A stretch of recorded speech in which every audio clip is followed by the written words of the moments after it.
to the entire staff for making a miraculously smooth transition with no demands for territory or turf wars. To our board members, our executive committee for their guidance, to Gordon Braverman and to Leon Gottlieb for their help and advice. And thank you to all our donors, Old Passaic and New Passaic, for making this day possible. You'll see their names on the wall of honor outside this room, and you'll also notice that there are many spaces available for new donors to have their names on. And we hope what you see here today will inspire you to become one of them. To Herb Klein, heartfelt thank you, hearty congratulations, and happy, happy birthday.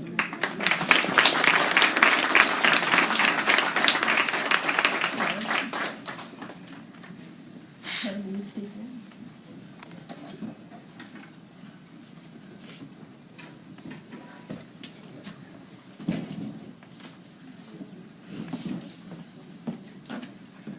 One thing I want to make clear, and that is this event was not planned to be on my birthday. It just ended up that way. Fran Liechenstein, thank you. Esther Reese, thank you so very, very much. And I think we should all be very, very proud of what has been accomplished and what this building stands for. And I have a few thoughts I wanted to share with you, but before that, I do want to just recognize a couple of people. Number one, my grandson, Ari. Yay! And my son, Roger, who you will hear from, my sister, Ann, and brother-in-law, Alvin, my niece, Marion Phelan, and I think we have a few other members of the family. We have Dan and Alana and their children, so all they're great, and we thank you both, all of you, for coming. I want to congratulate Jewish Family Service, not only for this building, which certainly in and of itself deserves congratulations. It is, I've been here probably 4 or 5 times from the beginning, before the construction started, through the construction period, and as I see it today, as much as I expected, it is so much and even more. It is just a fabulous building, a fabulous place for the work that Jewish Family Service does, and I am so very, very excited. Of course, the building in and of itself is important, but even more important is the work that Jewish Family Service has done for this community, and how it has grown so much over the years, from a very good but much smaller agency to the agency that it is today, and the fantastic services that it provides to this community. Fran Liechenstein talked about the transition, I think you would call it, from the Jewish community in the mid part of last century to what the Jewish community is here in this area today. And it has certainly been a very, very positive transition, and Jewish Family Service probably is as important a part of that transition as any institution. And I really congratulate the agency because of it. I particularly want to single out Esther Reese. Esther, you have just done a great job in the leadership. How long have you been executive director? No, it's not too long. 20 years. It's not too long, but I've got to say, under your leadership, and really, it is your leadership that is so very responsible for what Jewish Family Service has become and what it is today. And you deserve a big round of applause.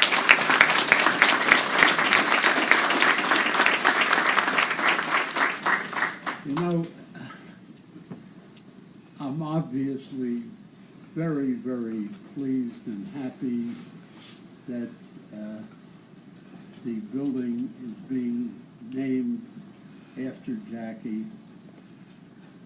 and particularly so because Jackie was born in Passaic, lived virtually her entire life in Passaic, but more important than that, Jackie, as an adult in their whole adult life, was always concerned with what she could do and what she did do for others.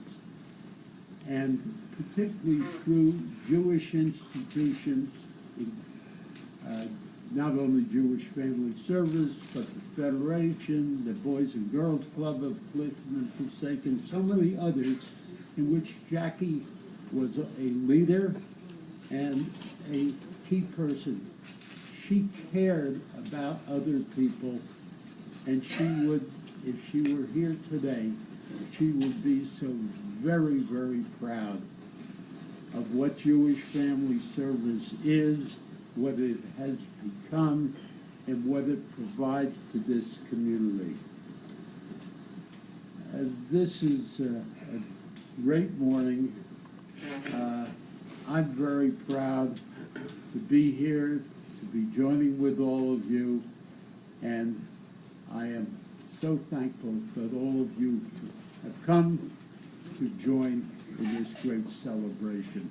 We look forward to many years of a thriving Passaic community and Passaic-Clifton community, and the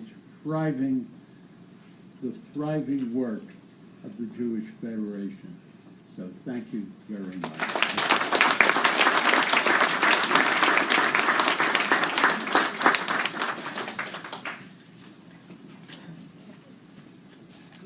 Sorry, one other thing. I don't know. I had noticed, was Congressman Pascrell mentioned earlier. Bill, I want to thank Bill Pascrell, Congressman Pascrell, for joining us.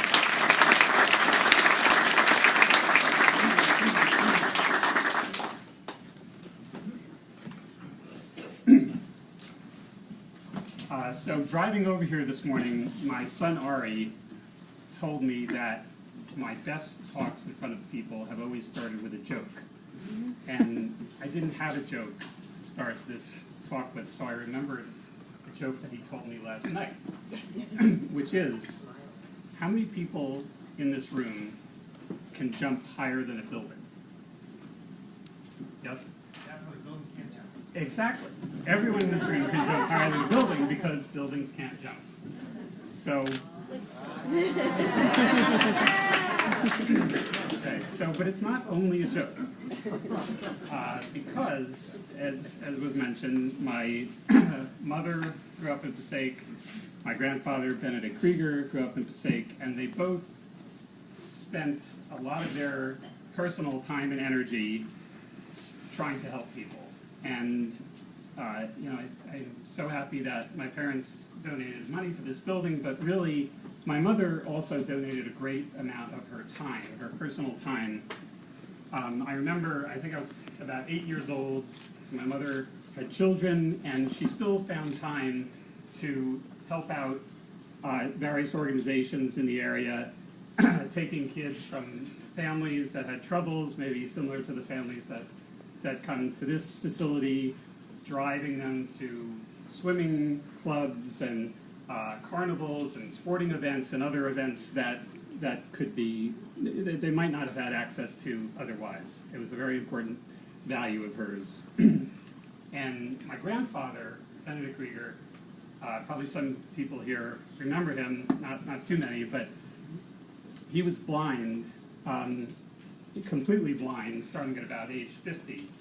And I have a memory of him. I was very young, walking down the street in downtown Passaic. I never thought about the fact that my grandfather was blind because he never talked about it. But we were walking down the street, and we passed a man sitting on the sidewalk begging, and the man was blind. So I pointed it out to my grandfather, and I said, "That man is blind." And he said, "Well, give him some money." And so he gave me some money to give to the blind man. So my grandfather, who was blind, gave money to a man who was blind. And that was the type of values that I think my mother acquired and that I acquired from my grandfather.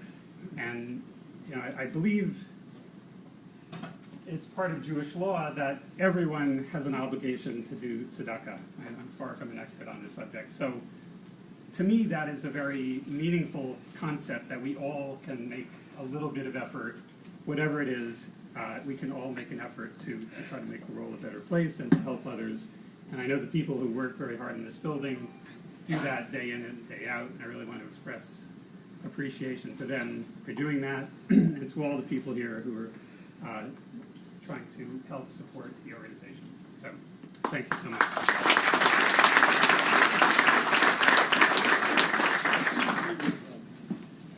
Thank you very much. I'm not on the program, but since everyone said so many nice things about me, I thought I would stand up.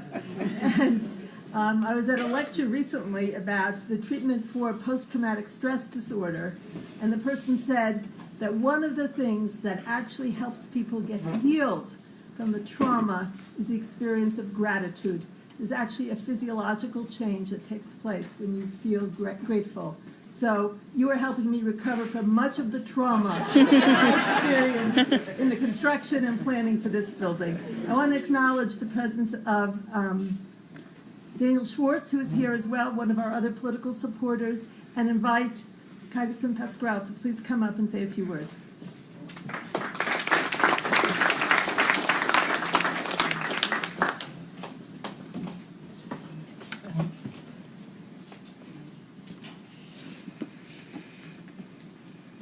Thank you, Esther. Good morning, everyone. Good morning. This is a great honor. Fran, thank you for your work. And thank the Jewish Family Services. Jackie was an important person in our community. She cared about people. She cared not about their ethnicity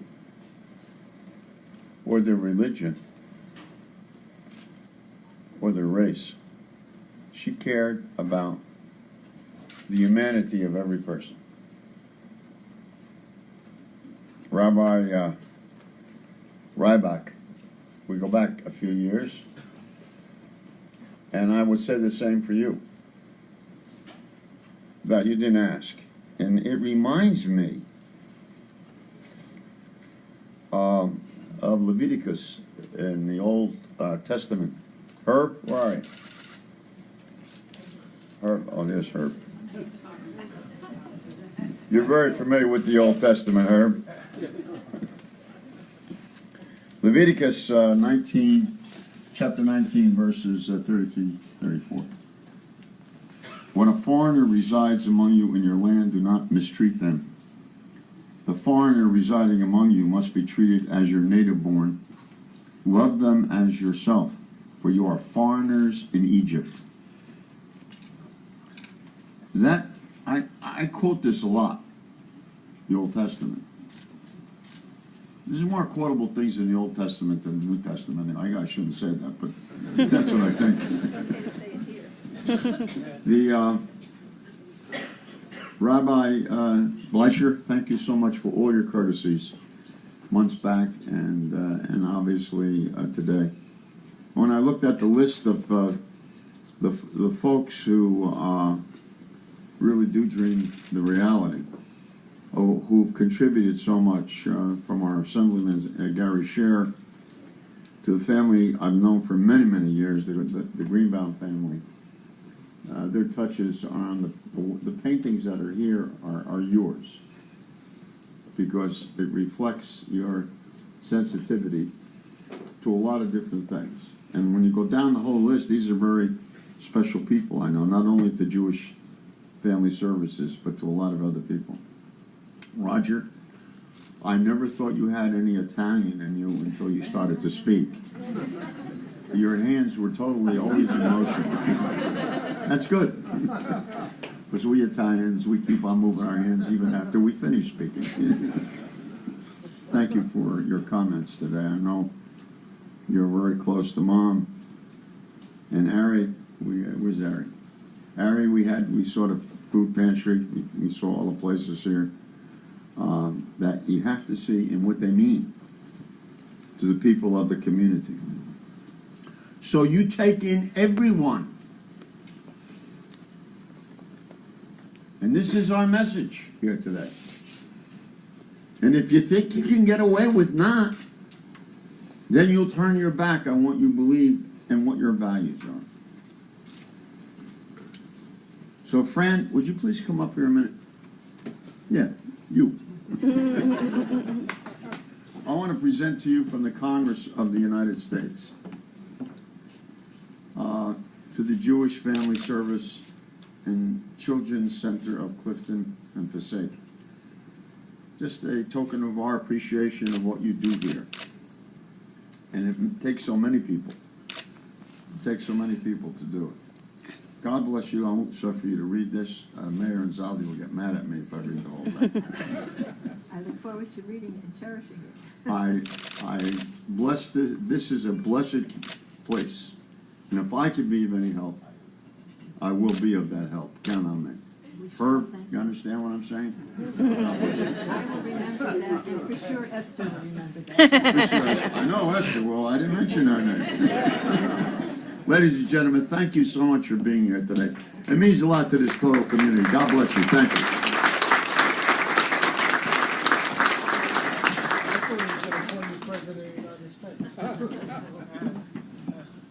We have a very special guest with us this morning. The Commissioner of Human Services for the state of New Jersey has joined us, so let me invite Carole Johnson to please come up.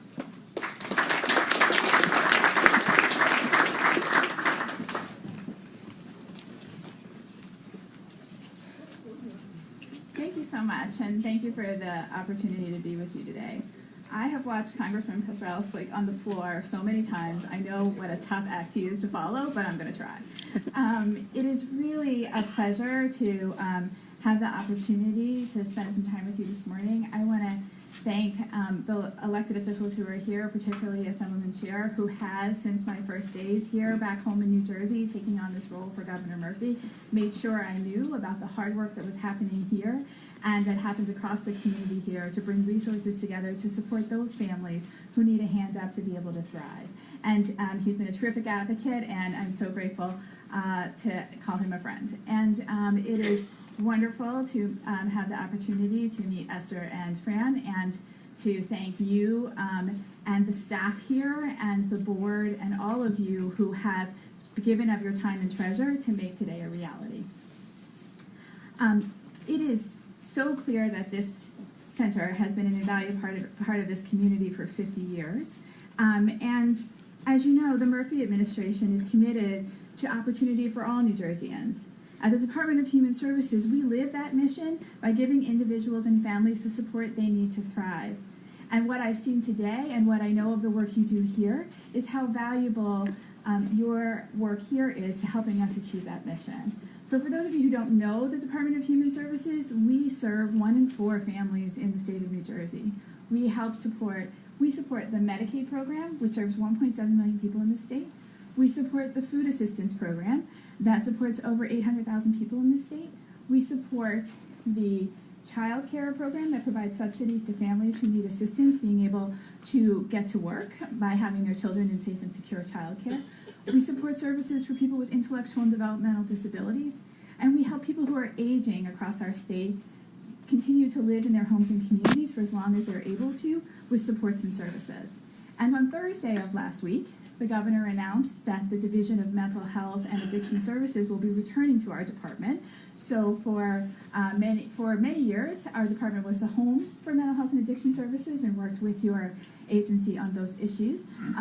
That changed at the very end of the prior administration, and Governor Murphy said on Thursday that those services belong as part of our comprehensive approach to thinking holistically about the services families need. And just walking these halls today, it is very clear that the center focuses on making sure that holistically people get the services they need. Because as I like to say, families don't live in the silos that we build in government. Families live complex lives and need us to be ready for them, to meet them where they are when they need services. And it is so clear that that is what happens here. I'd also like to be sure to acknowledge the Klein family and all that they have done. It is very clear how important their contributions have been to this work. So not only do you offer a comprehensive set of social services, but you do so with a commitment to supporting and strengthening families. Whether it's mental health counseling or job placement or the food pantry, your work is about providing hope to every person who comes through these doors. I'm especially happy to note your work to help individuals with disabilities, your lending library to help families of children with unique needs, your educational programs to keep the community informed about issues affecting families with unique needs. What's clear, your focus on trauma-informed work and helping families who have experienced trauma is vital to helping those families get through some very difficult times. So I know it is clear that you are there for families and that you are part of the absolutely comprehensive network that helps families get the chance that they need. And that is what the Murphy administration is committed to. That's what Stronger and Fairer New Jersey means. When the governor says that, he means especially for the most vulnerable among us. And so today, for me, is a real actualization of seeing what those services look like in one beautiful building. So thank you so much for the opportunity to join with you today, and I look forward to working with you for years ahead.